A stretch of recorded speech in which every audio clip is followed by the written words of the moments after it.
Russia. Ang lalaking lihim na kumukuha ng video sa likuran ay isang nangungunang agent mula sa South Korea ilang buwan na ang nakalipas. Ang lalaking nasa harap natin ay si Agent Joe ng National Intelligence Service ng South Korea. Isa rin siyang lihim na operatiba na nagsasagawa ng mga misyon sa ibang bansa. Sa panahong iyon, nagsasagawa siya ng isang lihim na misyon sa Maador, sa Timog Silangang Asya. Sa araw na iyon, muling pumunta si Agent Joe sa guest house na iyon. Ang babaeng nasa loob ay halos haborin na ang kanyang mga damit dahil sa nakasanayan, nang magsalita si Agent Joe upang ipakilala ang kanyang tunay na pagkakakilanlan. Pagkatapos, inilabas ni Agent Joe ang kanyang telepono at nagsimulang mag-record tulad ng dati, at muling naglagay ng detection device sa babae upang matiyak na hindi siya magsisinungaling. Hindi inaasahan, naghanda pa ng regalo ang babae para kay Agent Joe. Lumalabas na ang babae ay isang lihim na informant na ni-recruit ni Agent Joe. Sa kasalukuyan, iniimbestigahan ng South Korea ang isang transnational drug ring na kinasasangkutan ng North Korea. Nakapagbigay na ang babae ng ilang mahahalagang impormasyon dati, ngunit kailangan pa niyang ulitin ang kanyang salaysay sa huling pagkakataon bago umalis sa lugar na iyon. Kalaunan, malungkot na ikinwento ng babae sa kamera ang kanyang karanasan.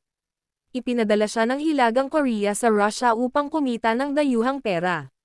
Sa Hilagang Korea, ang mga ipinapadala upang kumita sa ibang bansa ay kailangang iwan ang kanilang pamilya sa sariling bansa. Iyon, kaya umiiyak siyang nakiusap sa taong nasa likod ng kamera na iligtas siya.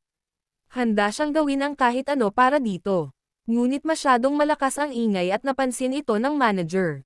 Agad siyang tumakbo papunta at malakas na kumatok sa pinto. Mabilis na tinanong ni Agent Joe ang kanyang nakatataas kung maaari silang magpadala ng suporta, ngunit sinabi nitong hindi pa naaprubahan ang budget, kaya ang operasyong ito ay hindi autorisado. Inutusan siyang umatras mag-isa. Malinaw na nakuha na nila ang impormasyong kailangan nila. Wala silang pakialam kung mabuhay o mamatay ang babae. Ngunit tahimik na nagngangalit si Agent Joe. Maya-maya, binuksan ng isang tauhan ang pinto gamit ang susi at sinigawan si Agent Joe na umalis kaagad. Tuturuan daw nila ng leksyon ang babaeng suwail.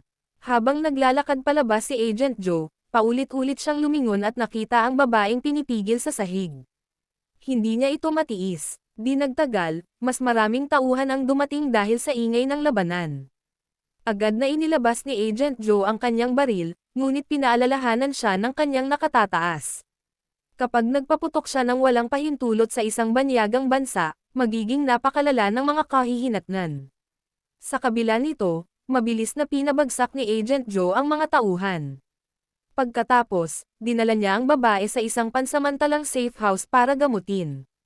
Sa kasamaang palad, kahit ginawa ni Agent Joe ang lahat, namatay pa rin ang babae dahil sa overdose ng droga.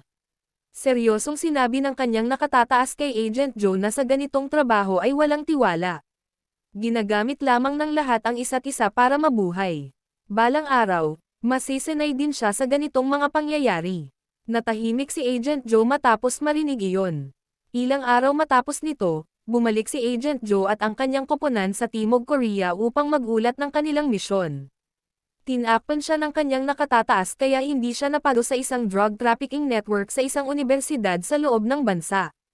Ibig sabihin, pinaghihinalaan ngayon ng South Korea na nagbebenta ang North Korea ng droga sa mga kabataang South Korean upang sirain ang susunod na henerasyon.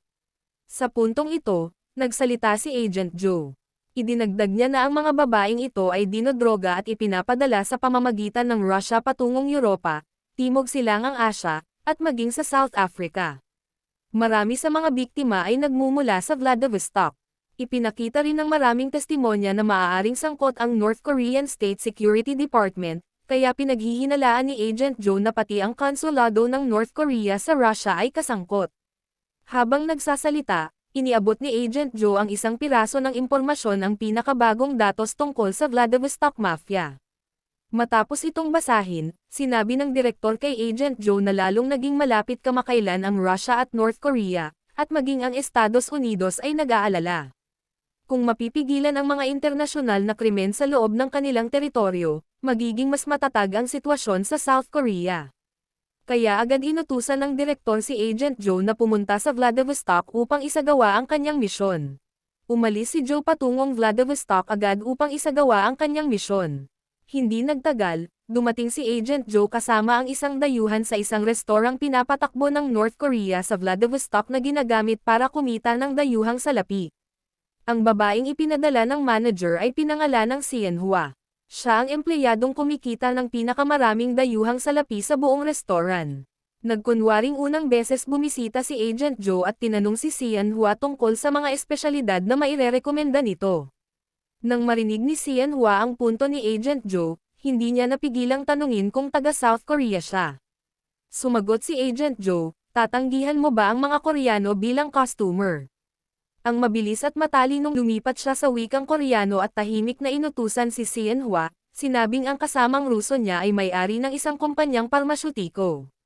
Kung aalagaan niya ng mabuti ang kaibigan niya ngayong gabi, kikita ito ng malaking halaga, at makikinabang din si Sianhua.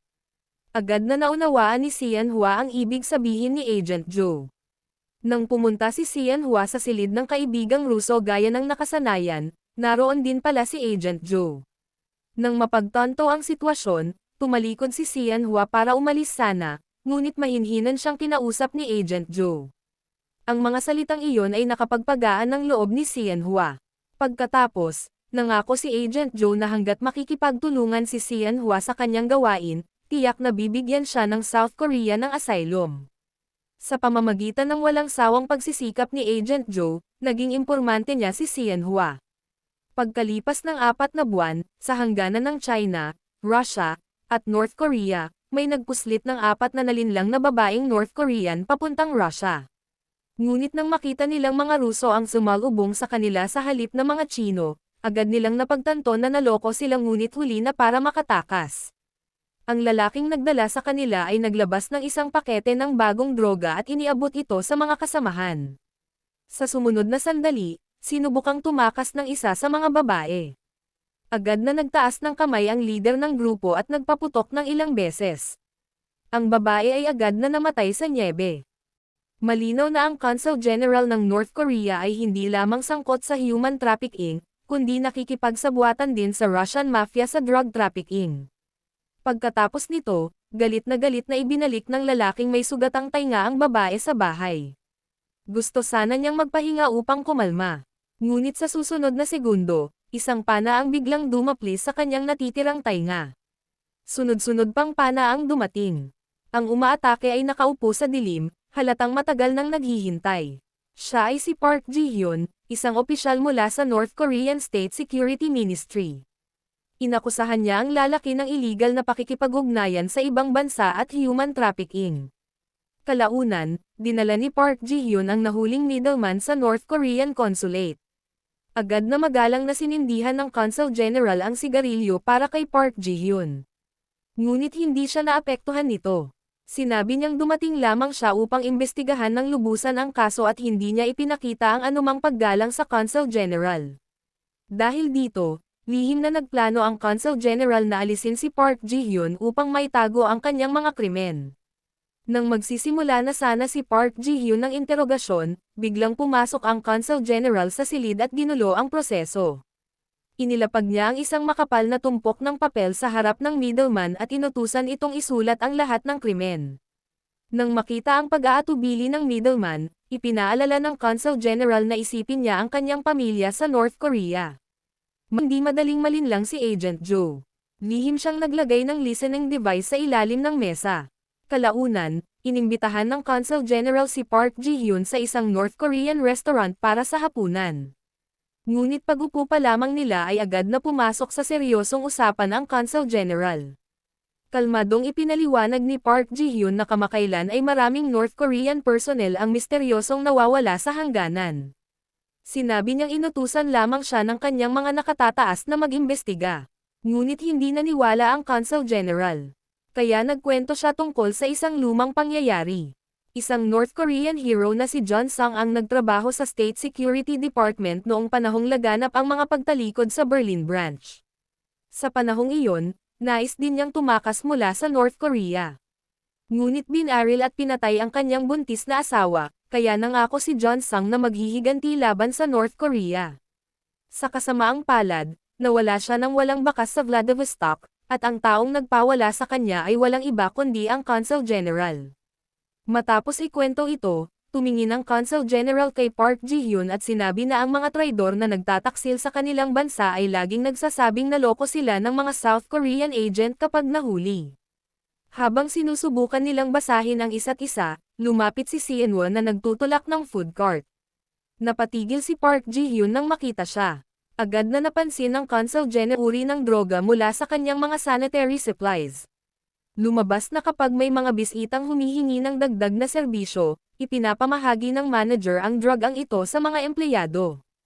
Inuutusan silang lihim na ilagay ito sa baso ng alak ng mga bisita bago pa man, at kapag nalulong na ang mga ito, saka sila nakikipagkasunduan. Sinuri ito ni Agent Joe gamit ang isang device, at lumabas na 79% ang purity nito. Agad niyang ipinakita ang larawan ng leader ng Russian gang upang makilala ng babae, ngunit sinabi ni Sienwon na hindi pa niya kailanman nakita ang lalaking iyon. Pagkatapos, nagtanong si Agent Joe tungkol sa kaso ng nawawalang tao. Tapat na sinabi ni Sienwon ang alam niya.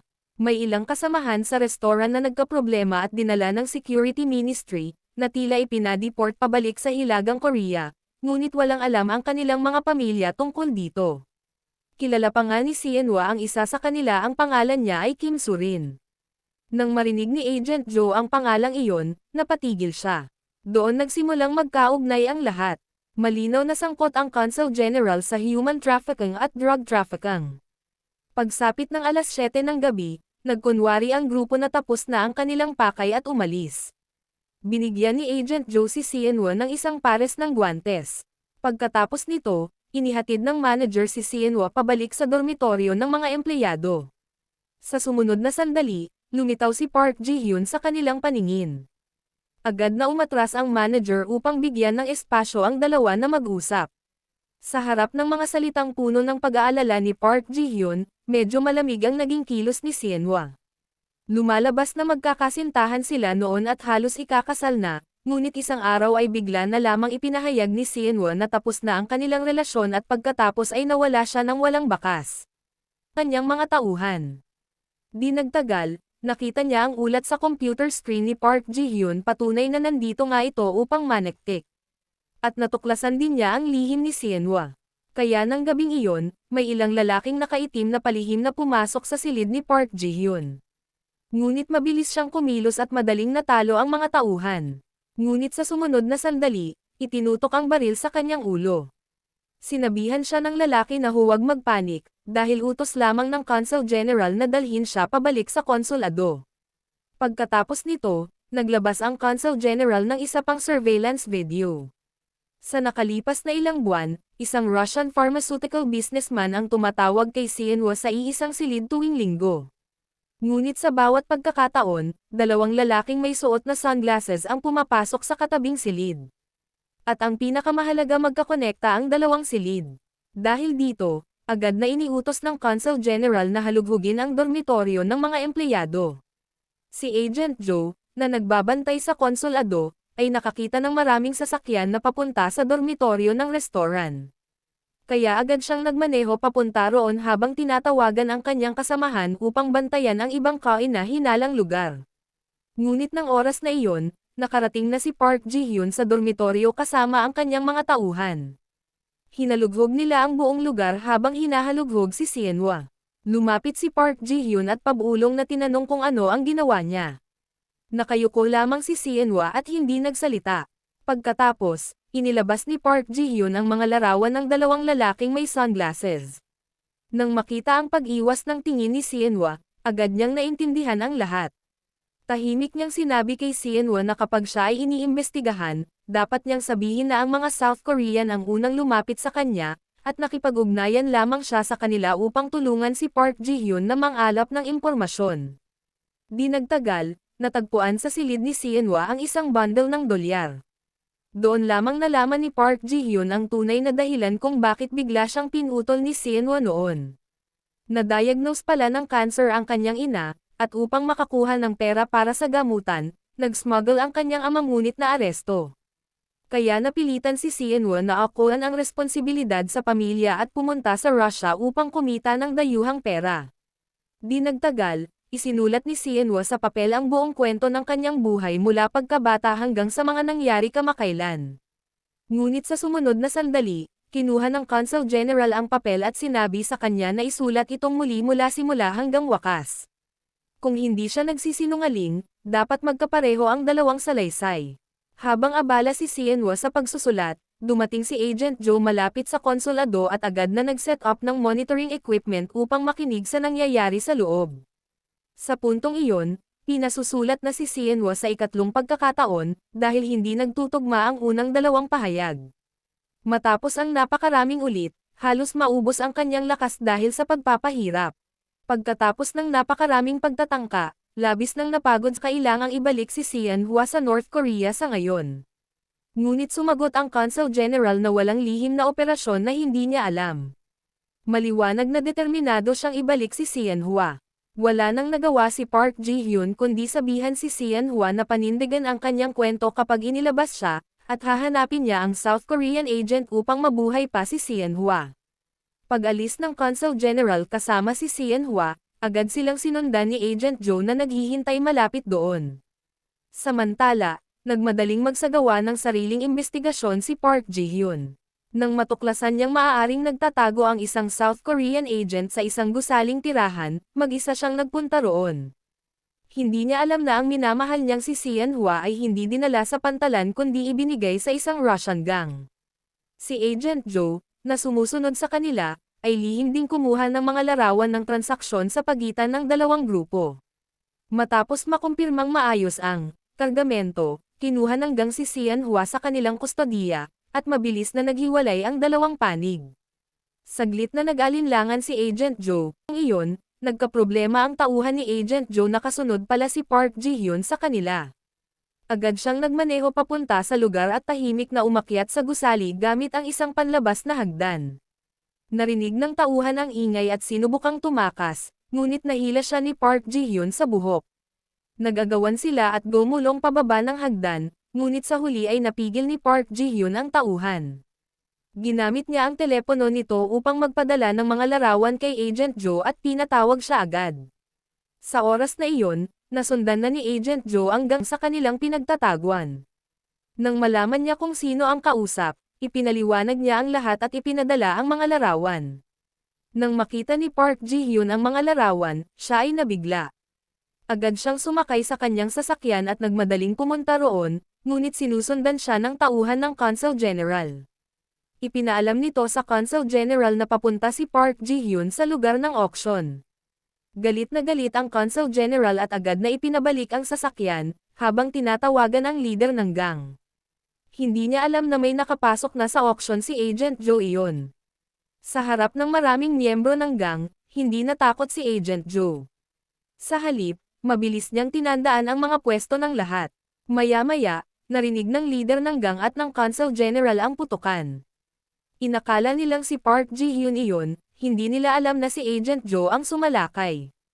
Mabilis na napabagsak ni Agent Joe ang ilang kalaban. Samantala, sinagasaan ni Park Ji-hyun ang isang gwardya, binaril ito, at pumasok sa compound. Sumunod din ang tauhan ng Consul General at nagpalitan sila ng putok habang nagmamaneho. Sa huli, naibaliktad ni Park Ji-hyun ang sasakyan ng kalaban. Pumasok siya sa gusali at nakipagbarilan. Sa loob, matindi rin ang laban ni Agent Joe. Sa kalaunan, nagkita sila sa auction hall at pansamantalang nagtulungan kahit magkaaway ang kanilang mga bansa. Dumating ang leader ng gang kasama ang kanyang mga tauhan. Gumamit sila ng mga kabinet na bulletproof bilang panangga. Ginamit din ito ng gang laban sa kanila, itinutulak ang mga kahon palapit. Sa kabila ng hirap, napatay nila ang leader ng gang. Pagkatapos, inilabas nila ang mga nailigtas na babae. Ngunit paglabas pa lamang nila, nakaramdam na si Park Ji-hyun na may mali at sumigaw upang magtago ang lahat.